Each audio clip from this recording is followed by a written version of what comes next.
বাংলাদেশে প্রতিদিন ঘটে যাওয়া গুরুত্বপূর্ণ ঘটনা ও নানা তথ্য নিয়ে আলোচনা এবং বিশ্লেষণে টিভিএন 24 নিউজ নেটওয়ার্কের নিয়মিত আয়োজন আলোচনায় বাংলাদেশ অনুষ্ঠানে দর্শক আপনাদের স্বাগত জানাচ্ছি। আমি আশফাক আহমেদ। আজকের অনুষ্ঠানে অতিথি হিসেবে যুক্ত আছেন রাজিকুজ্জামান রতন, সহ সাধারণ সম্পাদক বাংলাদেশ সমাজতান্ত্রিক দল বাসদ, এবং নাহিদা সারোয়ার চৌধুরী, সদস্য জাতীয় নাগরিক কমিটি, দুঃখিত মনিরা শারমিন আছেন আমাদের সাথে, সদস্য জাতীয় নাগরিক কমিটি। আপনাদের দুজনকেই স্বাগত জানাচ্ছি আজকের অনুষ্ঠানে। আপনাদের সাথে আলোচনা শুরু করার আগে আমি কয়েকটি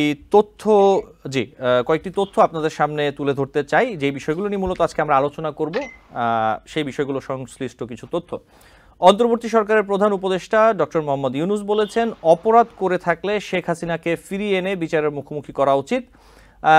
আমেরিকার নিউ ইয়র্কে এক অনুষ্ঠানে করা প্রশ্নের উত্তরে ডক্টর ইউনূস এই কথা বলেছেন, এবং তিনি বলেছেন যে তাকে ফেরানো হবে কিনা এমন প্রশ্নের জবাবে ডক্টর ইউনূস বলেছেন যে কেন হবে না, এবং আরও বলেছেন যে অপরাধ করে থাকলে তাকে, অর্থাৎ শেখ হাসিনাকে ফিরিয়ে এনে বিচারের মুখোমুখি করা উচিত। এবং নির্বাচন প্রসঙ্গে তিনি একটি কথা বলেছেন যে নির্বাচনে দাঁড়ানোর কোনো পরিকল্পনা তার নেই, এবং তিনি পাল্টা প্রশ্ন করেছেন যে আমাকে দেখে কি মনে হয় আমি নির্বাচনে লড়ব, এরকম একটি বিষয়। আরেকটি অনুষ্ঠানে তিনি বলেছেন, আমি একটু বলি, যে দেশে মানবাধিকার ও বাক স্বাধীনতা সমুন্নত রাখতে অন্তর্বর্তী সরকার প্রতিশ্রুতিবদ্ধ বলে মন্তব্য করেছেন প্রধান উপদেষ্টা। এবং তিনি আরও বলেছেন যে অন্তর্বর্তী সরকার তার কর্মকাণ্ডের যে কোনো সমালোচনাকে স্বাগত জানাবে, এবং তিনি বলেছেন এই সরকার কোনো সমালোচনায় বিচলিত নয়, আমরা সমালোচনাকে আমন্ত্রণ জানাচ্ছি, সরকার দেশে কারো কণ্ঠরোধ করবে না। আরেকটি তথ্য হচ্ছে যে বাংলাদেশ সহ দক্ষিণ এশিয়ার কয়েকটি দেশের তরুণ নেতাদের সমন্বয়ে নতুন একটি উদ্যোগ চালু করেছে আমেরিকার স্টেট ডিপার্টমেন্ট, এবং স্টেট ডিপার্টমেন্টের ওয়েবসাইটে প্রকাশিত এক বিজ্ঞপ্তিতে জানানো হয়েছে যে জনকূটনৈতিক বিষয়ক ভারপ্রাপ্ত আন্ডার সেক্রেটারি লি স্যাটারফিল্ড এবং দেশটির যে দক্ষিণ ও মধ্য এশিয়া বিষয়ক সহকারী পররাষ্ট্রমন্ত্রী রয়েছেন ডোনাল্ড লু young south Asian leaders initiative নামের একটি উদ্যোগ চালু করেছেন, এবং এই প্ল্যাটফর্মে বাংলাদেশ, ভুটান, ভারত, মালদ্বীপ, নেপাল, পাকিস্তান ও শ্রীলঙ্কার তরুণদের একত্র করা হবে, এবং অর্থনৈতিক সুবিধা, পরিবেশগত পুনর্জাগরণ, নাগরিক অংশগ্রহণ গুরুত্বপূর্ণ নানা অভিন্ন ইস্যুতে কাজ করবে এই প্ল্যাটফর্মটি। আরেকটি তথ্য দিতে চাই, সেটি হচ্ছে যে পুলিশের অতিরিক্ত উপমহাপরিদর্শক, অতিরিক্ত ডিআইজি পদে পদোন্নতি পেয়েছেন পুলিশ সুপার পদমর্যাদার 47 জন কর্মকর্তা। মঙ্গলবার স্বরাষ্ট্র মন্ত্রণালয়ের জননিরাপত্তা বিভাগ থেকে জারি করা এক প্রজ্ঞাপনে পদোন্নতি দেওয়া হয়েছে। আরেকটি তথ্য আমি একটু ছোট করে দিয়ে আমরা আলোচনায় চলে যাব। সেটি হচ্ছে যে সাবেক প্রধানমন্ত্রী শেখ হাসিনার পতনের পর অন্তর্বর্তীকালীন সরকার ক্ষমতা গ্রহণ করেছে। এরপর থেকে বিভিন্ন প্রশাসনিক রদবদলে অসন্তোষ প্রকাশ করেছে বাংলাদেশ জাতীয়তাবাদী দল। এটি বাংলাদেশের গণমাধ্যম ইত্তেফাকে একটি প্রতিবেদন করা হয়েছে। বলা হচ্ছে যে গত সোমবার রাতে রাজধানীর গুলশানে বিএনপি চেয়ারপারসনের কার্যালয়ে বৈঠক করেছেন, এবং এখানে জেলা প্রশাসকদের রদবদলে বিষয়ে স্থায়ী কমিটির কয়েকজন নেতা ক্ষোভ প্রকাশ করেছেন, এবং বৈঠকে নেতারা কেউ বলেছেন যে আওয়ামী লীগের মতো বর্তমান সরকারও যদি নির্বাচন দিতে দেরি করে তাহলে আবারও ঝুঁকিতে পড়বে দেশ, তাই জনগণের চাহিদার গুরুত্বকে তাদের উপলব্ধি করতে হবে। এই ছিল কিছু বিষয়, এবং এই বৈঠকে কিন্তু লন্ডন থেকে ভার্চুয়ালি যোগ দিয়ে সভাপতিত্ব করেন বিএনপির ভারপ্রাপ্ত চেয়ারম্যান তারেক রহমান। এই ছিল কিছু তথ্য, আমরা আলোচনায় চলে যাব। এবং শুরুতেই আমি যেতে চাই রাজিকুজ্জামান রতন আপনার কাছে। যে বিষয়টি আমি বলতে যাচ্ছি, যে যেমনটা প্রধান উপদেষ্টা ডক্টর মোহাম্মদ ইউনূস বলেছেন যে অপরাধ করে থাকলে শেখ হাসিনাকে ফিরিয়ে এনে বিচারের মুখোমুখি করা উচিত, এবং বিএনপি মহাসচিব মির্জা ফখরুল ইসলাম আলমগীরও কিন্তু একই রকমের কথা বলেছেন। তিনি বলেছেন যে জবাবদিহিতার জন্য হলেও জনগণের মুখোমুখি হওয়া উচিত সাবেক প্রধানমন্ত্রী শেখ হাসিনাকে। এটি তিনি ভারতীয় সংবাদ সংস্থা এএনআইকে একটি সাক্ষাৎকারে দেওয়া সময় এই কথা বলেছেন, এবং বন্দি বিনিময় চুক্তির মাধ্যমে সাবেক প্রধানমন্ত্রী শেখ হাসিনাকে দেশে ফিরিয়ে আনার ব্যাপার কার্যকর পদক্ষেপ নিতে অন্তর্বর্তীকালীন সরকারের প্রতি আহ্বান জানিয়েছেন বিএনপি চেয়ারপারসন উপদেষ্টা জয়নুল আবেদিন ফারুক। প্রশ্নটি হচ্ছে যে এই সাবেক প্রধানমন্ত্রী শেখ হাসিনাকে ভারত থেকে বাংলাদেশে যে ফেরত নিয়ে এসে বিচারের মুখোমুখি করার বিষয়টি, এটি আসলে এই অন্তর্বর্তীকালীন সরকারের সময় কতটুকু সম্ভব হবে, এই বিষয়ে আপনার আসলে মতামত কি? ধন্যবাদ। প্রথমে আসলে বুঝতে হবে শেখ হাসিনা কি ভারতে বন্দী অবস্থায় আছেন। যদি বন্দী অবস্থায় থাকেন তাহলে বন্দী বিনিময় চুক্তির প্রশ্নটা আসে, আর যদি তিনি ভারতের অতিথি হিসেবে থাকেন তাহলে ভারত তাকে বাংলাদেশে ফেরত পাঠাবে কিনা সেটা ভারত রাষ্ট্রের পররাষ্ট্র নীতির উপর নির্ভর করে। আর যদি তিনি ভারতে আশ্রয় প্রার্থী হয়ে থাকেন এবং তিনি যদি তার পাসপোর্ট না থাকে, তার যদি যথোপযুক্ত ভিসা না থাকে, তিনি যদি স্টেটলেস নাগরিক হয়ে যান, তাহলে কি হবে? ফলে এক্ষেত্রে একটা জটিল পরিস্থিতি আছে। এটা এত সহজেই কথা বলা যাবে না। এটা রাজনৈতিক ব্যাপার আছে, কূটনৈতিক ব্যাপার আছে, রাষ্ট্রের সঙ্গে রাষ্ট্রের সম্পর্কের ব্যাপার আছে, এবং আন্তর্জাতিক রাজনীতিরও নানা হিসাব নিকাশ এখানে যুক্ত হয়ে আছে। ফলে ভারত যদি চায় শেখ হাসিনাকে ভারতে রেখে ভারতে বাংলাদেশের উপরে একটা চাপ প্রয়োগের কৌশল তারা নেবেন, সেটা তারা করতে পারেন। অথবা তারা মনে করতে পারেন যে যদি শেখ হাসিনার ব্যাপারে ভারত সেরকম সাপোর্ট না দেয়, তাহলে বাংলাদেশের মতন দেশে যে রাজনৈতিক হস্তক্ষেপ ভারত সবসময় করে এসেছে, যাদের মাধ্যমে ভারতের স্বার্থটাকে এখানে রক্ষা করতে চায় বলে তারা মনে করে, অথবা জনগণও যেটা মনে করে, তারাও তো একটা সময় ভারতের প্রতি আস্থা হারিয়ে ফেলবে। যে শেখ হাসিনা একসময় বলেছিলেন না, যে ভারতকে আমরা যা দিয়েছি ভারতের তা চিরদিন মনে থাকবে। তো এই যে এত কিছু দেওয়ার পরেও ভারত যদি তাকে সুরক্ষা না দেয়, তাকে যদি সমর্থন না দেয়, তাহলে ভবিষ্যতে যাদের উপর ভর করতে চাইবে ভারত, তারাও তো ভরসা করবে না। ফলে ভর করার সঙ্গে ভরসা করারও একটা সম্পর্ক আছে, সেদিকটাও একটু দেখতে হবে। আর একটা দিক দেখতে হবে যে বাংলাদেশ এমন একটা জিওপলিটিক্যাল পজিশনে আছে, তার রাজনৈতিক অবস্থানটা ভারতের জন্য যেমন গুরুত্বপূর্ণ, চীনের জন্য যেমন গুরুত্বপূর্ণ, আমেরিকার জন্য যেমন গুরুত্বপূর্ণ, সবচেয়ে বেশি গুরুত্বপূর্ণ বাংলাদেশের জনগণের জন্য। বাংলাদেশের এই যে 17 কোটি 17.5 কোটি মানুষের একটা দেশ, এত ছোট ভূখণ্ডে এত মানুষ, এই মানুষ, তাদের মধ্যে প্রায় ধরুন 1,49,00,000 মানুষ দেশের বাইরে কাজ করেন। আমাদের দেশের 3 দিক ঘিরে ভারত, একদিকে বার্মা, বার্মার সঙ্গে রোহিঙ্গা ইস্যু নিয়ে আমাদের সংকট আছে, আর ভারতের সঙ্গে আমাদের সীমান্ত বিরোধ আছে, আমাদের আন্তঃনদী সম্পর্ক, এটা নিয়ে জটিলতা আছে। ভারত থেকে উজান থেকে নেমে আসা পানিতে বারবার বাঁধ দেওয়ার কারণে, নদীগুলোতে বাঁধ দেওয়ার কারণে আমাদের নাব্যতা বলি, পানি প্রাপ্যতা বলি, এগুলো ঝুঁকির মধ্যে আছে। ভারতের সঙ্গে আমাদের বাণিজ্য আছে। এই সব বিষয়ের সঙ্গে কিন্তু যুক্ত হয়ে আছে শেখ হাসিনার প্রতি ভারতের দৃষ্টিভঙ্গিটা কেমন হবে, শেখ হাসিনাকে ভারত কিভাবে আশ্রয় দেবে, অথবা শেখ হাসিনাকে বাংলাদেশ ভারত ফিরিয়ে দেবে কিনা। আবার বাংলাদেশের অভ্যন্তরেও এটা জিনিস খেয়াল রাখার মতো যে জনগণের বিক্ষোভের মুখে আওয়ামী লীগের যে সরকারের পদত্যাগ করেছেন, এবং পদত্যাগ শুধু নয়, এ পর্যন্ত যতগুলো গণ অভ্যুত্থান হয়েছে, সেই গণ অভ্যুত্থানের সঙ্গে এবারের গণ অভ্যুত্থানের একটা বিশেষ পার্থক্য আছে এই জায়গায়, যে 69-এর গণ অভ্যুত্থানে ক্ষমতা ত্যাগ করেছিলেন আইয়ুব খান, 90-এর গণ অভ্যুত্থানে ক্ষমতা পরিত্যাগ করেছিলেন এরশাদ। এবারের গণ অভ্যুত্থানের মধ্যে দিয়ে ক্ষমতা পরিত্যাগ এবং দেশ ত্যাগ দুটোই হয়েছে। ফলে দেশ ত্যাগের মতো ঘটনা কিন্তু এর আগের গণ অভ্যুত্থানে হয়নি। ফলে এরকম পরিস্থিতি বাংলাদেশকে মোকাবেলা করতে হয়নি। ফলে এই বিষয়টাকেও বিবেচনা রাখতে হবে। ফলে আমি যেটা মনে করি, এটা কূটনৈতিক বিষয়ের সঙ্গে যুক্ত আছে, অর্থনৈতিক বিষয়ের সঙ্গে যুক্ত আছে, ভূ রাজনৈতিক বিষয়ে যুক্ত আছে, এবং রাষ্ট্রের সঙ্গে রাষ্ট্রের সম্পর্কের নানা যে জটিল সমীকরণ আছে, এগুলোকে বিবেচনায় রেখে এ ব্যাপারে সিদ্ধান্ত নিতে হবে। জি জি, ধন্যবাদ। আপনার কাছে আবার আসবো। আমি একটু মনিরা শারমিনের কাছে যেতে চাই। মনিরা শারমিন, প্রধান উপদেষ্টা বলেছেন যে তার নির্বাচনে দাঁড়ানোর কোনো পরিকল্পনা নেই, এবং আমি যে প্রশ্নটা আপনার কাছে রাখতে চাই, যে আপনারা যে জাতীয় নাগরিক কমিটি করেছেন, আপনারা একটি রাজনৈতিক প্ল্যাটফর্ম, এখনও আপনারা বলেছেন যে রাজনৈতিক দল নয়। বিষয়টি হচ্ছে এরকম যে ডক্টর মোহাম্মদ ইউনূস যে বললেন তিনি নির্বাচন করবেন না, আপনি কি মনে করেন, অথবা আপনারা কি মনে করেন যে ওনার কি আসলে একটি রাজনৈতিক দল গঠন করে রাজনৈতিক প্রক্রিয়ার মধ্যে আসা উচিত, সক্রিয়ভাবে রাজনীতিতে অংশ নেওয়া উচিত বলে আপনি মনে করেন কিনা? আচ্ছা, ধন্যবাদ আপনার প্রশ্নের জন্য। প্রথমত আমার কাছে মনে হয় যে ডক্টর ইউনূস স্যার উনি আসলে কোন চিন্তা থেকে বলেছেন যে উনি রাজনীতি আসলে করবেন কি করবেন না, তো এটা একান্তই ওনার ব্যক্তিগত ব্যাপার। আর আমি যদি নাগরিক কমিটির পক্ষ থেকে বলি যে নাগরিক কমিটি আসলে কি করতে চায়, যে রাজনীতি এটা রাজনৈতিক প্ল্যাটফর্ম কি প্ল্যাটফর্ম না, এই বিষয়ে একটা ধোঁয়াশা অনেকের মনেই তৈরি হয়েছে। এই ক্ষেত্রে আমি বলি যে আসলে আমাদের নাগরিক কমিটি একটি রাজনৈতিক প্ল্যাটফর্ম। অবশ্যই এটি রাজনৈতিক প্ল্যাটফর্ম, কারণ যখন একটা ফ্যাসিবাদী ব্যবস্থার, আমাদের যখন মূল কথা হচ্ছে ফ্যাসিবাদী ব্যবস্থার বিলোপ এবং নতুন তার মধ্যে এক দফা দাবি, সেই দাবির মধ্যে আমরা নতুন রাজনৈতিক বন্দোবস্তের কথা বলছি। এটা অবশ্যই একটি রাজনৈতিক প্ল্যাটফর্ম, তবে এটা কোনো দল একক দলের রাজনৈতিক জি প্ল্যাটফর্ম না, মনিরা শারমিন, দলগত আমি যে রাজনৈতিক প্রশ্নটি প্ল্যাটফর্ম না। আপনার আমি কাছে যদি বলি আসলে নন রাখতে চাচ্ছি, পার্টিজান আপনি শুনতে রাজনৈতিক পাচ্ছেন আমাকে আশা প্ল্যাটফর্ম। করি। কারণ হচ্ছে এইখানে আমরা আসলে এই মুহূর্তে নতুন করে রাজনৈতিক দলের চেয়েও যেই প্রয়োজনীয়তাটা লক্ষ্য করছি সেটা হচ্ছে মানুষকে ঐক্যবদ্ধ করা। আসলে আমরা অনেকবার কিন্তু যদি আমি এই পূর্বের ইতিহাস থেকে দেখি, আমরা বারবার করেই বলছি যে আমরা 1947 সালে একবার একটা সেটেলমেন্টের একটা বন্দোবস্তের মধ্যে গেছি, একটা আন্দোলনের মধ্যে দিয়ে। তারপরে 1971 সালে আমরা আবার একটা আন্দোলনের মধ্যে দিয়ে বহু প্রাণের বিনিময়ে একটা আমরা আশা করেছিলাম একটা নতুন হয়তো বন্দোবস্ত হবে। আহ তারপরে আমি যদি 90-এর কথা বলি, যদিও এটি বিভিন্ন রাজনৈতিক দলের আন্দোলন ছিল, এটি আমি যদি ওভাবে করে বলি গণমানুষের আন্দোলনের থেকেও এটা একটি রাজনৈতিক আন্দোলন ছিল 90-এর কথা যদি বলি।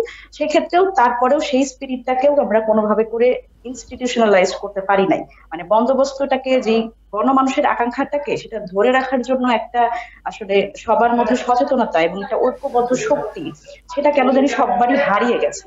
তো 2024 সালের কথা যদি আমি বলি, 2024 সালে আমাদের যে তরুণ প্রজন্ম, আমি যদি বলি বাংলাদেশে এখন সবচেয়ে বড় শক্তি হচ্ছে তরুণ। কারণ ডেমোগ্রাফিক ডিভিডেন্ড যদি চিন্তা করেন, বাংলাদেশে এই বয়সের মধ্যে সবচেয়ে তরুণরা যারাই আসলে পরিবর্তন চায়, এই পরিবর্তন চায়। এবং আমরা বিভিন্ন সময় গত 15 বছরে আমরা দেখেছি বিভিন্ন সময় একটা কথা খুব মানুষের মনে উঠেছে যে বিকল্পকে আমাদের সাধারণ মানুষ, আমি যদি একদম একেবারে তৃণমূল পর্যায়ে একটা মানুষের কথা চিন্তা করি, তারা আসলে আমি যদি বলি আওয়ামী লীগ এবং বিএনপি বা যে বড় দলগুলো আর কি, এর বাইরে জি কখনো মনিরা শারমিন, রাজনৈতিক কোনো আপনাকে ব্যবস্থা ধন্যবাদ, আমি আসবো তারা আবার চিন্তা আপনার করতে কাছে। পারে না। তো জি মনিরা জি শারমিন, জি আমি আবার আপনার তো কাছে সেই আসবো। জায়গা আমি আসলে, থেকে আপনি শুনতে পাচ্ছেন আমাদের আমাকে আশা আসলে করি মনিরা শারমিন, জি আমাকে শুনতে পাচ্ছেন। আমি আসলে মূলত আপনাকে যে প্রশ্নটি করেছিলাম যে প্রধান উপদেষ্টা তিনি তো তার মতো বলেছেনই, তিনি তার ইচ্ছার কথা বলেছেন, কিন্তু আমি বলছি যে তরুণ প্রজন্ম হিসেবে আপনি অথবা আপনারা কি চান কিনা যে উনি কোনো রাজনৈতিক দল গঠন করুক? এটা জাস্ট আপনার মতামত আর কি, ব্যক্তিগত মতামত হতে পারে। আমি সেটাই জিজ্ঞেস করছি যে রাজনৈতিক দল গঠন করবেন কিনা, অথবা এমন হতে পারে যে একটি রাজনৈতিক দল গঠন করে দিয়ে গেলেন হয়তোবা তরুণদের নিয়ে, অথবা নতুন পেশা মানে বিভিন্ন পেশাজীবীদের নিয়ে, এরকম কোনো মনো আকাঙ্ক্ষা আপনাদের মধ্যে আছে কিনা, আমি সেটা জানার জন্য আসলে প্রশ্নটা করেছি।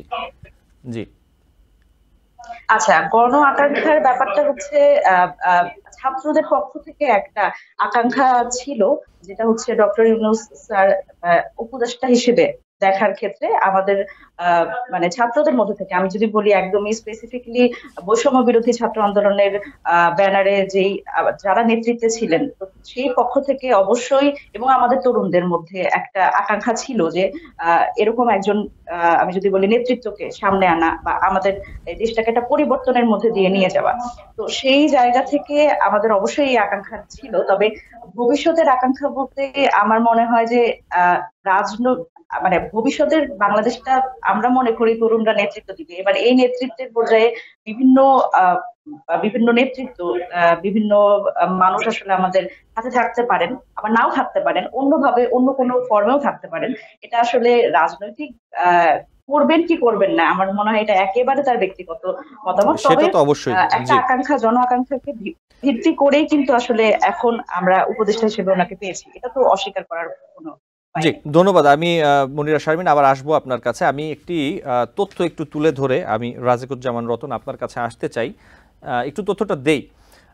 দেশে কোরআন ও সুন্নাহ বিরোধী আইন বাস্তবায়নের চেষ্টা হলে আবারও শাপলা চত্বরে যাওয়া মানে সমাবেশ হবে বলে হুঁশিয়ারি উচ্চারণ করেছেন খেলাফত মজলিসের মহাসচিব মামুনুল হক। তিনি বলেছেন, বিগত সরকার যে সকল আইন পাশ করেছে সেখানে কোথায় কোথায় কোরআন বিরোধী ধারা রয়েছে সেগুলো সংশোধনের উদ্যোগ গ্রহণ করুন। নতুন করে যদি ইসলাম বিরোধী, কোরআন সুন্নাহ বিরোধী কোনো ধারা আইনে সংযুক্ত করার চেষ্টা করা হয় তাহলে শাপলা চত্বরে নতুন কারবালা হবে। এই ছিল একটি বিষয়। আরও অনেক কথা বলেছেন, আমি সবগুলো এখন উল্লেখ করছি না।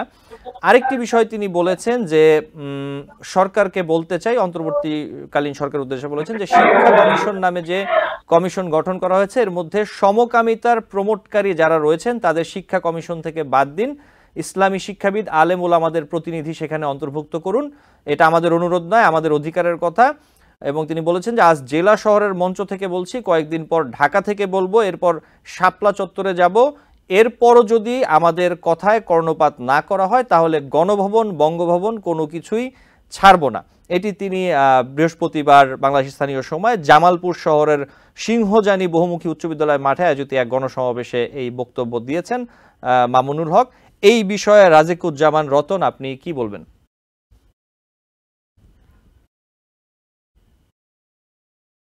জি জি, জনাব রাজিকুজ্জামান রতন, আপনার কথা আমরা শুনতে পাচ্ছি না, আপনার অডিওটি হয়তোবা বন্ধ করা। জি বলুন প্লিজ। এটা তো মামুনুল হকের বক্তব্য এবং তিনি যে সংগঠন করেন সেই সংগঠনেরও সম্ভবত এটাই বক্তব্য। তারা তাদের বক্তব্য জনগণের মধ্যে নিয়ে গিয়েছেন, হ্যাঁ সেটা জনগণ দেখবে। এখন বাংলাদেশে ধর্মভিত্তিক রাজনৈতিক দল তো অনেকগুলো আছে, তাদের সবার বক্তব্য কি এইরকম? যদি এরকম হয় সেটা একটা বিবেচনার বিষয়, আবার তাদের মধ্যেও যদি বক্তব্যের পার্থক্য থাকে সেটা তারা বিবেচনা করবে। কিন্তু আমরা যখন মনে করি যে বাংলাদেশ রাষ্ট্রটা হচ্ছে জনগণের, তখন আমাদের আলোচনার বিষয়গুলো থাকবে জনগণের সমস্যাগুলো কি কি। জনগণের এই মুহূর্তে সমস্যা যদি বলি দ্রব্যমূল্যের ঊর্ধ্বগতি থেকে জনগণকে আমরা বাঁচাবো কি করে? যে ডেমোগ্রাফিক ডিভিডেন্ডের কথা বলা হচ্ছে, সেই ডেমোগ্রাফিক ডিভিডেন্ডে যে বা আমাদের 22 লক্ষ ছেলে মেয়ে কাজের জন্য আসে, তাদের কর্মসংস্থানের ব্যবস্থাটা কি হবে? আমরা কি শুধু বাংলাদেশের জনশক্তি রপ্তানি করব? আমরা রপ্তানি করতে চাই আমাদের পণ্য। এখন আমাদের রপ্তানি তালিকার সবচেয়ে বেশি দামি জিনিস হয়ে গেছে মানুষ। আমরা এই সমস্ত কোন মানুষ? আমাদের তরুণ, আমাদের যুবক, তারা তাদের যৌবনের শক্তি তারা বিক্রি করছেন পৃথিবীর বিভিন্ন দেশে। এটা কি একটা দেশের জন্য খুব ভালো? কিংবা আমরা যদি বলি দেশ থেকে টাকা পাচারটা একটা বড় সংকট। আমাদের শ্রমজীবী মানুষ ঘাম ঝরিয়ে টাকা রোজগার করে দেশে পাঠান, আর এই দেশে একদল লুটপাট করে দুর্নীতি করে সেই টাকা বিদেশে পাচার করে দেন। তাহলে এইটা বন্ধ করার উপায় কি? আর একদিকে আমাদের যদি বলি যে গোটা বিশ্ব এগিয়ে যাচ্ছে, এটা আমরা বলি যে নজরুল অনেক আগে একটা কথা বলেছিলেন না, বিশ্ব যখন এগিয়ে চলেছে আমরা তখনও বসে বিবি তালাকের ফতোয়া খুঁজেছি কোরআন হাদিস চষে। তো এখন এই কথা নজরুল বলার কারণে তো নজরুলের বিরুদ্ধে অনেক কথা বলা হয়েছে। তাহলে গোটা বিশ্বে যে ডিজিটাল, আজকে যে ডিজিটাল প্ল্যাটফর্ম আমরা ব্যবহার করছি বলি, আজকে যে আমরা আধুনিক গণতান্ত্রিক সমাজের কথা বলি, সে আধুনিক গণতান্ত্রিক মানুষ গড়ে তোলার উপযোগী শিক্ষা কি আমাদের এখানে হবে না? আমাদের এখানে গিয়ে বিশ্বের সঙ্গে তাল মিলিয়ে চলবার মতন মানুষ তৈরি হবে না? ফলে সেগুলো নিয়েও আমাদের আলোচনা হতে পারে, বিতর্ক হতে পারে। কিন্তু যে একটা কথা আছে না, যে বলা হলো যে আমাদের দেশে মানবাধিকার থাকবে, বাক স্বাধীনতা থাকবে, কিন্তু যদি এইরকম হয় যে কথা বললে হুমকির মধ্যে পড়তে হয়, কথা বললে জীবন আশঙ্কার মধ্যে পড়তে হয়, যুক্তি করলে সেই যুক্তিটাকে যুক্তি দিয়ে উত্তর করার চাইতে জীবনহানির আশঙ্কা হয়, তাহলে হবে কি ওই যে বাক স্বাধীনতা বলি আর মানবাধিকার বলি, কোনোটাই কিন্তু রক্ষা হবে না। জি জনাব, সেই কারণে জি আমরা বলতে চাই, রাজিকুজ্জামান রতন, আমি এই জায়গায় একটি প্রশ্ন করতে চাই। আপনি যে কথাটি বলছিলেন, যেমন বিগত সরকার পতনের পরে আপনি কি মনে করছেন যে সেই ধরনের আসলে ভয়ের অথবা সেই ধরনের শঙ্কার কোনো বিষয় রয়েছে, বাক স্বাধীনতায় কোনো বাধা রয়েছে? কথা বলার ক্ষেত্রে কি চিন্তা ভাবনা খুব বেশি করতে হচ্ছে? দুটো জিনিস এখানে খেয়াল করে দেখবেন। একটা হচ্ছে আমাদের এখানে একটা সাইবার সিকিউরিটি অ্যাক্ট আছে, ওই অ্যাক্টটা এখনো বাতিল হয়নি।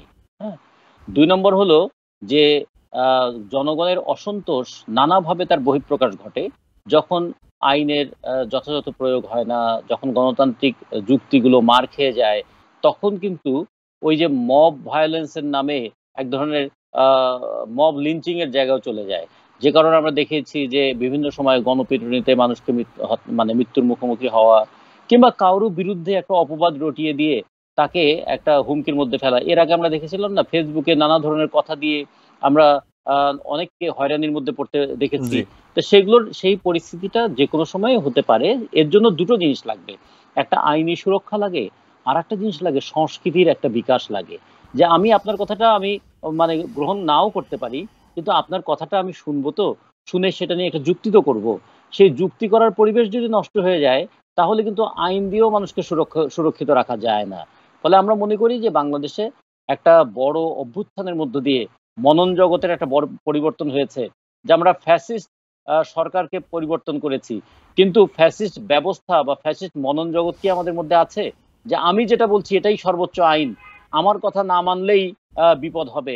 এইটা কিন্তু আসলে ফ্যাসিস্ট সরকারকে উৎখাত করেও ফ্যাসিস্ট মননকে টিকিয়ে রাখার একটা পরিবেশ তৈরি হতে পারে, সেগুলো একটু আমাদের খেয়াল রাখতে হবে।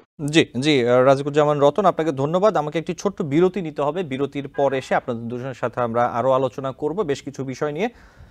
দর্শক, আলোচনায় বাংলাদেশ অনুষ্ঠানে একটি বিরতি নিচ্ছি, ফিরে এসে আমাদের দুজন অতিথি আছেন, তাদের সাথে আমরা আরো বেশ কয়েকটি বিষয় আলোচনা করব। TBN 24 টেলিভিশন দেখতে আজই কল করুন 7187776556। লগ ইন করুন www.totalcablebd.com। আলোচনায় বাংলাদেশ অনুষ্ঠানে দর্শক আপনাদের আবারও স্বাগত জানাচ্ছি। আমাদের সাথে আছেন দুজন অতিথি, আমরা একজন একজন করে তাদের সাথে বেশ কয়েকটি বিষয় আলোচনা করব, তাদের কাছ থেকে বেশ কয়েকটি বিষয়ের উত্তর জানতে চাবো। আমি আবার একটু রাজিকুজ্জামান রতন আপনার কাছে আসতে চাই এবং আপনার কাছ থেকে আমি মনিরা শারমিনের কাছে যাব।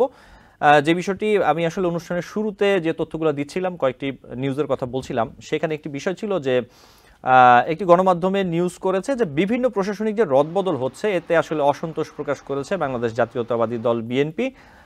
আমি আপনার কাছে যে প্রশ্নটা রাখতে চাই, আপনি একটি রাজনৈতিক দলের গুরুত্বপূর্ণ দায়িত্বে আছেন, প্রশাসনিক যে রদবদল হচ্ছে আপনি এতে আসলে আপনি ব্যক্তিগতভাবে অথবা রাজনৈতিক দল হিসেবে আপনারা কতটা সন্তুষ্ট, কিংবা আপনার অথবা আপনাদের রাজনৈতিক দলের প্রত্যাশা আসলে কতটা পূরণ হচ্ছে?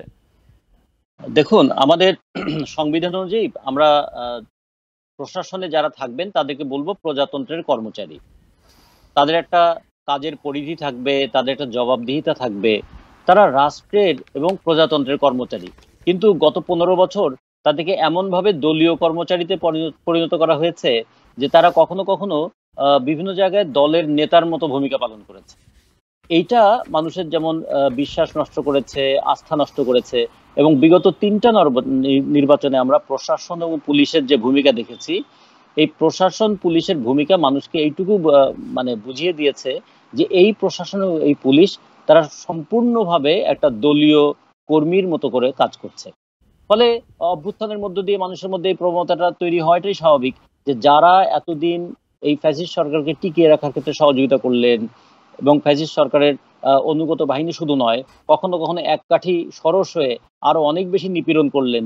এখানে যে পুলিশ কর্মকর্তারা, তারা সম্পদের পাহাড় শুধু করেছেন না, তারা একটা দমন নিপীড়নের একটা ভয়ানক রাজত্ব তৈরি করেছিলেন। আমাদের এখানে প্রশাসনে যারা আছেন তারা একদিকে যেমন জনগণের উপর নিপীড়ক বাহিনী হিসেবে আবির্ভূত হয়েছেন, অন্যদিকে দুর্নীতির একটা বিশাল সাম্রাজ্য গড়ে তুলেছিলেন। সেগুলোর একটা অবসান মানুষ দেখতে চায়, একটু ফ্রেশ অ্যাডমিনিস্ট্রেশন এবং পুলিশ অ্যাডমিনিস্ট্রেশন মানুষ দেখতে চায়। এটা একটা মানুষের প্রত্যাশা হতে পারে, রাজনৈতিক দল হিসেবে আমরাও সেটা চাই। কিন্তু তার মানে আবার এইটা আমরা চাই না যে আমার দলের একজনকে ওখানে বসিয়ে দিন।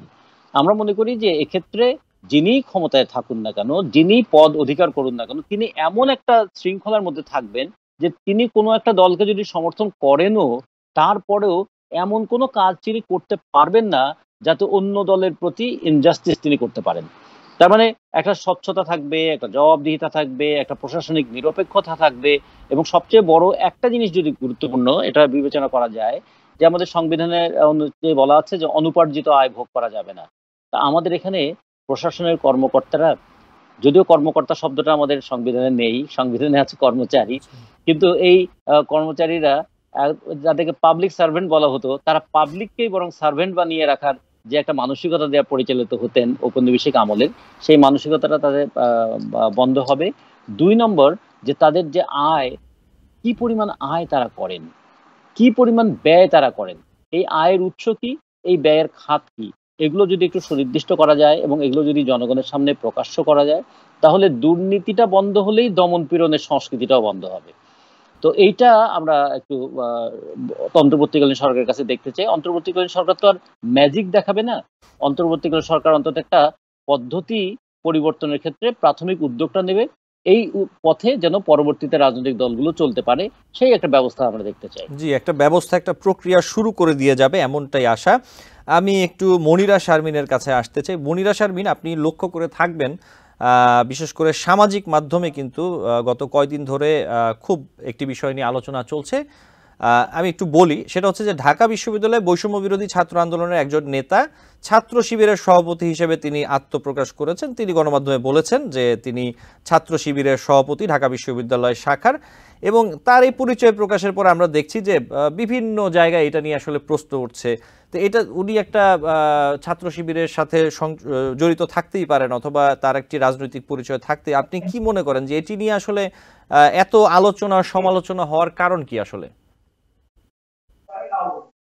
আচ্ছা, জি, সোশ্যাল মিডিয়াতে এই মানে খবরটি আসলে খুবই মোটামুটি ছাত্রদের মধ্যে এবং জনসাধারণের মধ্যে এক ধরনের কি বলবো, একটা একই সাথে একটু শঙ্কা এবং সাথে আবার আহ একটু বিভ্রান্তিও সৃষ্টি করেছে আসলে। মানে ছাত্রদের বৈষম্য বিরোধী ছাত্র আন্দোলনের যে ব্যানারটা, সেই ব্যানারে যেহেতু এত বড় একটা ব্যানার বলি, মানে আসলে একটা নেতৃত্ব দানকারী একটা জায়গায় তারা ছিলেন। তো সেই জায়গা থেকে সমন্বয়ক এর ভূমিকায় তারা আহ, তারা পালন করার চেষ্টা করেছেন।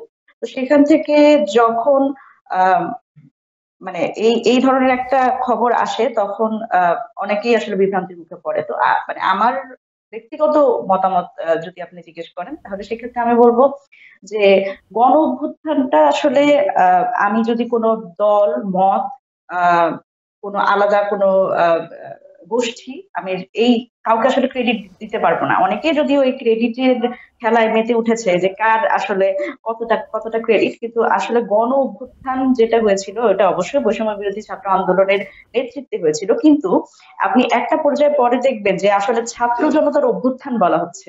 তো একটা সময় এসে ছাত্র আর জনতার মধ্যে কোনো বিভেদ ছিল না। ব্যাপারটা এমন ছিল যে আমরা একসাথে রাস্তায় নামলাম, আমার পাশের মানুষটিকেও আমি চিনি না, অথচ তার আমাদের দাবি এক।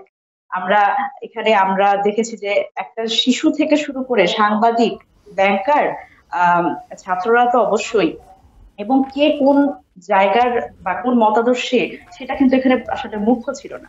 মুখ্য ছিল আমাদের দাবিটা ফ্যাসিবাদী ব্যবস্থার বিলোপ। তো সেই জায়গা থেকে যখন আন্দোলনটা সংগঠিত হয়েছে এবং সেই একটা অভ্যুত্থানের মাধ্যমে আমরা যেটা বলছি যে একটা নতুন বাংলাদেশ আমরা পেয়েছি, সেখানে আসলে আমার মনে হয় যে এই ধরনের বিষয়ে আসলে খুব বেশি মনোযোগ না দিয়ে আমাদের একটু ঐক্যবদ্ধ প্রচেষ্টা, আসলে একটা ভঙ্গুর অবস্থায় আছে দেশ। রতন ভাই বলছিলেন যে আইন শৃঙ্খলা পরিস্থিতি এখনো আসলে ঠিক হয়নি। তারপরে আমাদের প্রশাসনিক ভাবে একটা রদ বদল চলছে, এবং যেটার কারণে প্রশাসন ঠিক মতো কাজ করতে পারছে না। আলটিমেটলি অন্তর্বর্তীকালীন সরকার যেটা বললেন যে ম্যাজিক দেখাতে পারবে না, তবে আমাদের আসলে সকল দিক থেকে একটা ঐক্যবদ্ধ প্রচেষ্টার মাধ্যমে এই ভঙ্গুর অবস্থা থেকে, একটা নাজুক অবস্থা থেকে ওই ঐক্যবদ্ধ প্রচেষ্টার মাধ্যমে দেশটাকে গড়ার একটা প্রয়াস থাকা উচিত। এবং আমার মনে হয় যে এই ক্ষেত্রে তরুণদের আসলে বিভক্তির মধ্যে না গিয়ে একদম ঐক্যবদ্ধ একটা এফোর্ট নিয়ে তাদের একসাথে চলা উচিত। জি, মনিরা শারমিন, ধন্যবাদ। আমি আবার আসবো সময় পেলে অবশ্যই আপনার কাছে। আমি আবার একটু রাজিকুজ্জামান রতন আপনার কাছে আসতে চাই। সংস্কার নিয়ে এবং আইন শৃঙ্খলার পরিস্থিতি নিয়ে আমরা আসলে যে আলোচনা করছিলাম তার মধ্যে বেশ কয়েকবারই আসলে এই বিষয়টি উঠে এসেছে এবং এটি খুবই গুরুত্বপূর্ণ বর্তমানে বাংলাদেশের প্রেক্ষাপটে। যেমনটা বলছিলাম যে অতিরিক্ত ডিআইজি পদে কিন্তু পদোন্নতি পেয়েছেন ৪৭ জন পুলিশ সুপার পদমর্যাদার কর্মকর্তা। বিষয়টি হচ্ছে যে পুলিশে নানা পদোন্নতি, নানা রকম রদবদল আমরা দেখতে পাচ্ছি, কিন্তু আপনি আমাকে একটু বলবেন যে এই যে পদোন্নতি রদবদল হচ্ছে, পুলিশের যে চেইন অফ কমান্ড, এইটা আসলে বর্তমান পরিস্থিতিতে কতটা কাজ করছে বলে আপনি মনে করেন?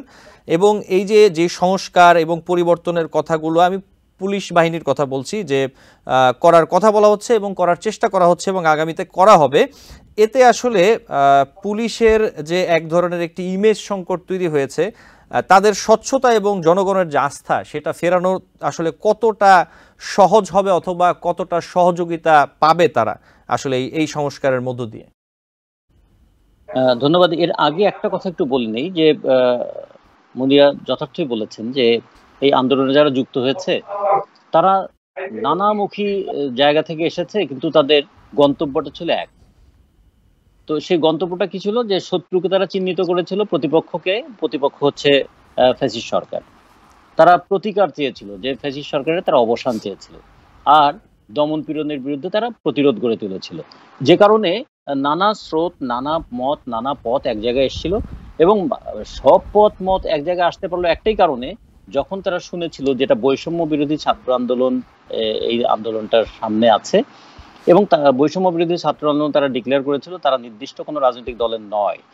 কিন্তু এখন যখন দুটো বিষয়, এখন যদি বলে যে এখানে একটা নির্দিষ্ট রাজনৈতিক দলের এজেন্ডা ছিল, তাহলে মানুষ একটু প্রতারিত বোধ করতে পারেন যে আমরা আপনাদেরকে তো একটা নিরপেক্ষ জায়গায় দেখতে চেয়েছিলাম, কিন্তু আপনারা তো তেমন ছিলেন না, তার মানে আপনারা আমাদের সঙ্গে একটু প্রতারণা করলেন কি। আর দুই নম্বর হচ্ছে, ছাত্রলীগ ছিল ছাত্রদের সামনে একটা দমন পীড়নের একটা মূর্ত রূপ, ফলে ছাত্রলীগের দমন পীড়নের বিরুদ্ধেও তো প্রতিরোধ গড়ে তুলেছিল। এখন ছাত্র শিবির সেই ছাত্রলীগের মধ্যেই ছিল, তাহলে ছাত্র শিবির কি তাহলে শত্রু শিবিরে ছিল? এখন তারা যদি ক্রেডিট নেয় তাহলে এটা কি দুটো জিনিস, টেকনিক্যালি তারা সেই সময় ছাত্রলীগের পক্ষ হয়ে দমন পীড়ন চালিয়েছে, এটা প্রমাণিত হয়। দ্বিতীয়ত নৈতিকভাবে ওটা কেমন হয়, আমি একটা সংগঠন করি আর একটা সংগঠনের আড়ালে থেকে আমি যদি কাজ করি তাহলে মনে হবে যে নৈতিক জায়গাটাও কিন্তু প্রশ্নবিদ্ধ হয়ে যায়। এই দুটো জিনিস আমরা খেয়াল করবো। মনিরা যখন রাস্তায় নেমেছে তখন কিন্তু মনিরা পরিচয়ে নেমেছে, সে তখন কিন্তু তার পরিচয়টাকে গোপন করে নাই। কিন্তু কেউ গোপন করে বন্ধু বেশে শত্রু হাজির হয়েছে নাকি শত্রু বেশে বন্ধু উপস্থিত হয়েছে, এইটা ভাবলে মানুষের মধ্যে কিন্তু দুই ধরনের প্রবণতা আসে, যে আমাদেরকে কি মানে ভাওতা দেওয়া হলো, অথবা কোনোভাবে আমাদের আন্দোলনের সব ফলটাকে কেউ কি হাইজ্যাক করতে চাইলো। এইটা কিন্তু খুব ভালো ফল নিয়ে আসবে না, এটা একটু বিবেচনা রাখতে হবে। আর তার সঙ্গে আপনি যেটা বললেন যে পুলিশের যে ডিআইজি, যে 47 জন ডিআইজি রদবদল, পুলিশের একটা চেইন অফ কমান্ড ভেঙে পড়েছে দুটো কারণে। প্রথমত, পুলিশ যে চেইন দ্বারা নিজেদেরকে পরিচালিত রেখেছিল, মানে আটকে রেখেছিল, এবং যে কমান্ড দ্বারা পরিচালিত, কমান্ডটা ছিল যে কোনো প্রকারে আওয়ামী লীগের স্বার্থ রক্ষা করতে হবে, যে কোনো প্রকারে আওয়ামী লীগের বিরোধী দলগুলোকে দমন করতে হবে এবং মিথ্যা মামলা দিতে হবে, তাদের উপর নিপীড়ন চালাতে হবে। এই করতে গিয়ে পুলিশ কিন্তু নিজেও শুধু দমন পীড়নের হাতিয়ার হয়নি, দুর্নীতিরও একটা বিরাট সাম্রাজ্য তাদের তৈরি হয়েছিল। পুলিশের এক সাবেক আইজি, তিনি যদি 681 বিঘা জায়গার মালিক হতে পারেন, বাংলাদেশের আইন অনুযায়ী তো 60 বিঘার উপর জমির মালিক হওয়ার কথা না, তাহলে তিনি কেমন করে এটা হলেন? এবং সেই ক্ষেত্রে দেখা গেল অনেক সংখ্যালঘু পরিবারের জায়গা জমি জোর করে হোক, ভয় দেখিয়ে হোক তিনি সেটা নিয়েছিলেন। তাহলে যারা বলে যে তারা সংখ্যালঘুদেরকে সুরক্ষা দেবে, তাদের জমি রক্ষা তো দূরের কথা, জমি দখলের জায়গায় চলে গেল। এইগুলো কেন হয়েছিল? সেটা শুধু পুলিশের সাবেক আইজি বেনজিরের নজির নয়, এরকম নজির আমরা অনেকের মধ্যে দেখেছি। সেটার বিরুদ্ধে আবার মানুষের ক্রোধ ছিল, ক্ষোভ ছিল, যে কারণে পুলিশ বাহিনী গড়ে ওঠার, সে 1861 সালের পুলিশ বাহিনী গড়ে ওঠার পরে এই প্রথম বোধহয় এই ভূখণ্ডে 400টার উপরে থানা আক্রান্ত হয়েছে। এর ফলে পুলিশ বাহিনীর একটা মরাল ব্রেকডাউন হয়েছে। সেখান থেকে পুলিশ বাহিনীকে কিভাবে ফিরিয়ে আনবে? তাহলে পুলিশ বাহিনীর মধ্যে শুধুমাত্র পদোন্নতি দিয়ে এটা ফিরিয়ে আনা যাবে তা নয়, তাদের নৈতিক মানের উন্নতিটাও দরকার। পদের উন্নতি হলো, কিন্তু নৈতিক মানের উন্নতি না হলে মানুষ মনে করবে এদের পদ পায় আমাদেরকে বিপদে ফেলার জন্য। আমরা এই জন্য বলবো যে পুলিশ বাহিনী যেন এই জায়গাটায় আসে, যে পুলিশ জনগণের ট্যাক্সের টাকায় চলে, জনগণের সুরক্ষা দেওয়ার জন্য পুলিশ বাহিনীর তৈরি, এবং জনগণের পাশে থাকতে না পারলেও জনগণের বিরুদ্ধে যেন পুলিশ সেভাবে না দাঁড়ায়। এইরকম একটা জায়গায় পুলিশ বাহিনী যদি আসে, তাহলে পুলিশ বাহিনীর আভ্যন্তরীণ শৃঙ্খলা প্রতিষ্ঠায় এটা সহযোগিতা করবে, অথবা জনগণের সঙ্গে পুলিশের যে একটা বৈরিতামূলক সম্পর্ক তৈরি হয়েছে, সেই বৈরিতামূলক সম্পর্ক থেকে একটা সহযোগিতামূলক সম্পর্কের জায়গায় যেতে পারে। কারণ মানুষ শেষ পর্যন্ত তো পুলিশের কাছেই যায়, মামলা করার জন্য পুলিশের কাছে যায়, নিজের নিপীড়িত হলে পুলিশের কাছে যায়, মারামারি হলে পুলিশের কাছে যায়, মানে যে কোনো ধরনের সুরক্ষা পেতে হলে পুলিশের কাছে যায়। ফলে পুলিশকে যতই সে অপছন্দ করুক, পুলিশের কাছে তো মানুষকে যেতে হয়। ফলে সেই পুলিশ বাহিনী যেন জনগণের বিরুদ্ধের বাহিনী না হয়, সে ব্যাপারে পুলিশ বাহিনীর সদস্যদেরও একটা মান উন্নয়নটা খুব দরকার। জি, ফলে আমরা মনে করি চেইন অফ কমান্ডটাকে ফিরিয়ে আনার পাশাপাশি মরাল স্ট্রেংথটাকে ফিরিয়ে আনা, আর মরাল অবলিগেশন, একটা দায়বোধ আছে, জনগণের প্রতি আমার দায় আছে, এই দায়টা পুলিশ বাহিনীর সদস্যরা যেন উপলব্ধি করে, সেই প্রক্রিয়াটাও চালানো দরকার। জি, রাজিকুজ্জামান রতন, আমি আপনার কাছে আরেকটি প্রশ্ন করতে চাই। আপনি যদি আমাকে একটু সংক্ষেপে, আমাদের সময় শেষের দিকে, যদি 2 মিনিটে একটু উত্তরটা দেন, 2 থেকে 3 মিনিটে, আমি পরে আবার একটু মনিরা শারমিনের কাছে একই বিষয় নিয়ে যাব। যে রয়টার্সকে একটি সাক্ষাৎকার দিয়েছেন সাবেক প্রধানমন্ত্রী শেখ হাসিনার পুত্র ও তার উপদেষ্টা ছিলেন সজীব ওয়াজেদ জয়, তিনি বলেছেন যে আওয়ামী লীগকে বাদ দিয়ে কার্যকর কোনো সংস্কার বা নির্বাচন করা অসম্ভব। এই বিষয়ে আপনার মতামত আসলে কি? একটা গণ আন্দোলন মুখে আওয়ামী লীগের সরকারের যেমন পদত্যাগ হয়েছে, আওয়ামী লীগের নেতা, শুধু প্রধান নেতা শেখ হাসিনা নয়, তাদের দলের বড় বড় নেতারাও কিন্তু দেশ থেকে পালিয়েছে, কেউ পালিয়েছে, কেউ গ্রেপ্তার হয়ে আছে। ফলে আওয়ামী লীগ একটা নেতৃত্বের দিক থেকে একটা বড় চাপের মধ্যে আছে। কিন্তু এই আওয়ামী লীগের তো লক্ষ লক্ষ কর্মী আছে, তাদের তো সমর্থক আছে, দলের এই বিপর্যয়ে তারা ভেঙে পড়েছে ঠিক, কিন্তু একদিন না একদিন তারা তো আবার সংগঠিত হবেই। ফলে আওয়ামী লীগের রাজনীতি করার অধিকার থাকবে না, এইরকম কথা যেমন বলা উচিত নয়। আবার ঠিক আওয়ামী লীগ যে ফ্যাসিস্ট শাসনটা চালিয়েছিল, তার জন্য তার তো খেসারতটাও দিতে হবে। যে দুর্নীতি করেছে তার তো দুর্নীতির বিচারটা হতে হবে, যে দমন পীড়ন চালিয়েছে তার তো সেই দমন পীড়নের বিচারটা করতে হবে। ফলে একদিকে বিচারটা করতে হবে, আর একদিকে তাদের যেভাবে 15 বছর তারা দেশটাকে চালিয়েছিল সেইভাবে আর দেশ চালাবে না, এই ধরনের একটা কমিটমেন্টের জায়গাও তো তাদের আসতে হবে। সেটা করে আওয়ামী লীগ জনগণের কাছে যাবে। যে আওয়ামী লীগ কেন যাবে না? একটা রাজনৈতিক দল সে কি এমনি হাওয়া কর্পূরের মতো উড়ে যাবে? যেমন একটা ছোট্ট উদাহরণ দেখুন, 15 বছর যে এত দমন পীড়ন চালিয়েছে বিএনপির উপরে, বিএনপির খালেদা জিয়াকে আটকে রাখা, তারেক জিয়াকে দেশের বাইরে রাখা, তারপরে বিএনপির লক্ষ লক্ষ নেতাকর্মীরা আছে না, ছিল না? ফলে একটা দলকে শুধু দমন পীড়ন করে পিষে ফেলতে চাইলেই কিন্তু নিঃশেষ করে দেওয়া যায় না। এটাও আমাদের একটু বিবেচনায় রাখতে হবে। জি, আপনাকে ধন্যবাদ। আমি একটু মনিরা শারমিনের কাছে একই বিষয় নিয়ে যেতে চাই, যে মনিরা শারমিন যেমনটা বলছিলাম যে সাবেক প্রধানমন্ত্রী শেখ হাসিনার পুত্র সজীব ওয়াজেদ জয় বলেছেন রয়টার্সকে দেওয়া ইন্টারভিউতে যে আওয়ামী লীগকে বাদ দিয়ে কোনো কার্যকর সংস্কার বা নির্বাচন করা সম্ভব নয়। এই বিষয়ে আপনি আসলে কি বলবেন তার এই বক্তব্যের বিষয়ে? দেখেন, গত 15 বছরের আমরা যদি ইতিহাস দেখি, সেটা হচ্ছে আমার মনে হয় যে এমন কোনো গোষ্ঠী নাই যে এই ফ্যাসিবাদী এই ব্যবস্থার নিপীড়নের শিকার হয়নি। এবং আওয়ামী লীগ নিজেই আসলে এই ফ্যাসিবাদী ব্যবস্থাটা এত শক্তভাবে করে তুলেছে, এমন একটা পর্যায়ে চলে এসেছে তাকে পালাতে বাধ্য, মানে সে পালাতে বাধ্য হয়েছে, মানে আমার শেখ হাসিনা। তো সেই জায়গাতে থেকে মানে এই কথাটা আসলে কতটুকু যুক্তিযুক্ত যে একটা গণ অভ্যুত্থানের মাধ্যমে অন্য যে কোনো সময় ক্ষমতার পালাবদল যেমন হয়, একটা গণ অভ্যুত্থানে ক্ষমতা চ্যুত করা, এই দুইটার মধ্যে কিন্তু পার্থক্য আছে। আর আরেকটা ব্যাপার হচ্ছে জন আকাঙ্ক্ষাকে যদি আমরা অ্যাকনলেজ না করি, এবং এটা বুঝতে হবে যে তরুণদের নেতৃত্বে এত বড় একটা আন্দোলন এবং ছাত্র জনতার যে অভ্যুত্থানের মাধ্যমে একটা সরকারের পতন হয়েছে, সেই ক্ষেত্রে তার আসলে কতখানি কি বলবো এটাকে, মানে যৌক্তিকতা আছে, এবং মানুষের কাছে গ্রহণযোগ্যতা না থাকলে আসলে রাজনীতি কাকে নিয়ে করবেন? রাজনীতি করতে হলে জনগণের আকাঙ্ক্ষাকে মূল্য দিতে হবে এবং জনগণের সাথে থেকে রাজনীতি করতে হবে। তো সেই জায়গা থেকে আমার মনে হয় আওয়ামী লীগ যথেষ্ট ভাবেই বিচ্যুত হয়েছে, এবং জনগণের সেই আকাঙ্ক্ষাকে আবার সেই পূর্বের জায়গায় যে কোনো দলই যদি কখনো নিয়ে আসতে পারে সেটা তাদের ব্যাপার। তবে আমার কোনোভাবে, আমি ব্যক্তিগতভাবে মনে করি না যে জন আকাঙ্ক্ষাকে বাদ দিয়ে কেউ রাজনীতি করতে পারবে বাংলাদেশে। এবং আমরা আমাদের আমাদের নাগরিক কমিটির পক্ষ থেকেও আমাদের মেসেজটা এটাই, যে আমরা আসলে রাজনীতি সচেতন একটা তরুণ প্রজন্ম, এবং একটা এমন একটা বন্দোবস্তর কথা বলছি যে বন্দোবস্তে একজন সবজি বিক্রেতা, একজন গ্রামের একজন একজন কৃষক, একজন শ্রমিক, সেও যেন কখনো এরপর থেকে যে ফ্যাসিবাদী ব্যবস্থার নিপীড়নের শিকার হয়ে তার যেন আবার করুণ পরিণতি না হয়, যে এবং এত মানুষের, এত শহীদের রক্তের বিনিময়ে আবার যেন এরকম। জি, আমাদের হাতে সময় কম। আমি জাস্ট ছোট্ট করে একটা জিনিস আপনার কাছে একটু প্রশ্ন রাখি, যে এই যে জাতীয় নাগরিক কমিটি আপনার একটি রাজনৈতিক প্ল্যাটফর্ম, আমি একটু জানার জন্য আর কি আগ্রহের জায়গা থেকে, এবং আমাদের দর্শকরাও নিশ্চয়ই জানতে চান যে অদূর ভবিষ্যতে একটি রাজনৈতিক দল হিসেবে এই নামে হোক অথবা অন্য নামে হোক আপনাদের কোনো পরিকল্পনা আছে কিনা?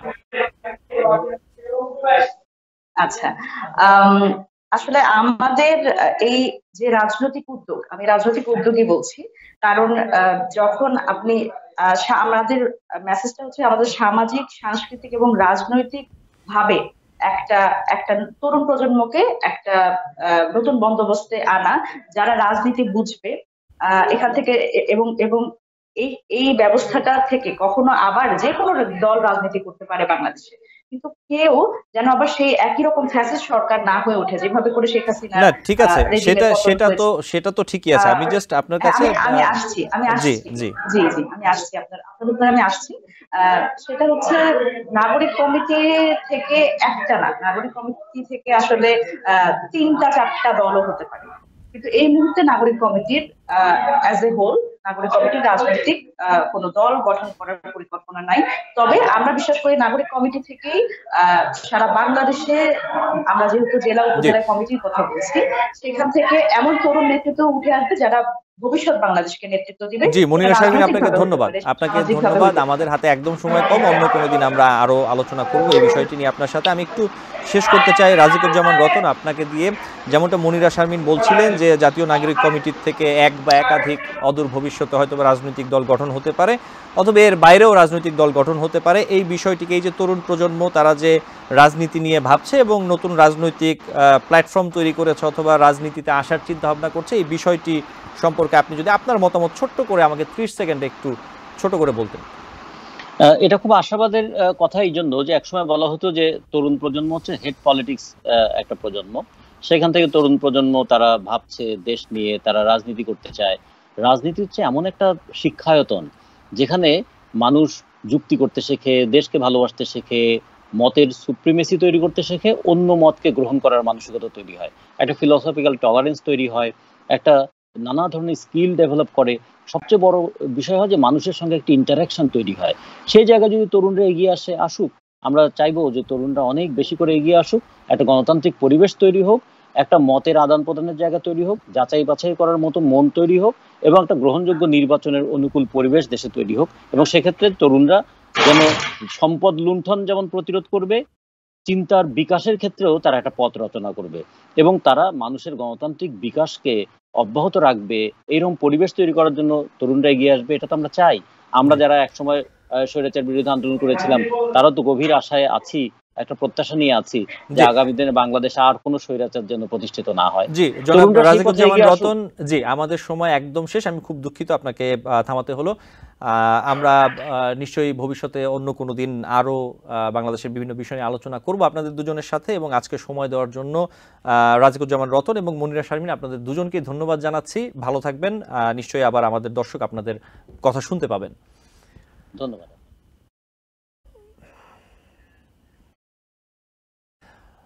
দর্শক, আলোচনায় বাংলাদেশ অনুষ্ঠানে আজকে এই পর্যন্তই। পরবর্তী অনুষ্ঠান দেখার আমন্ত্রণ জানিয়ে এখনকার মতো বিদায় নিচ্ছি।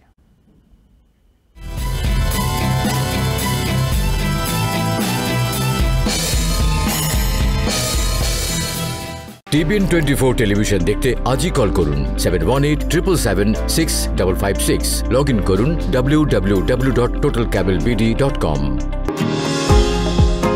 নিউ ইয়র্ক থেকে সম্প্রচারিত TBN 24 টেলিভিশন বিশ্বজুড়ে বাঙালির কণ্ঠস্বর।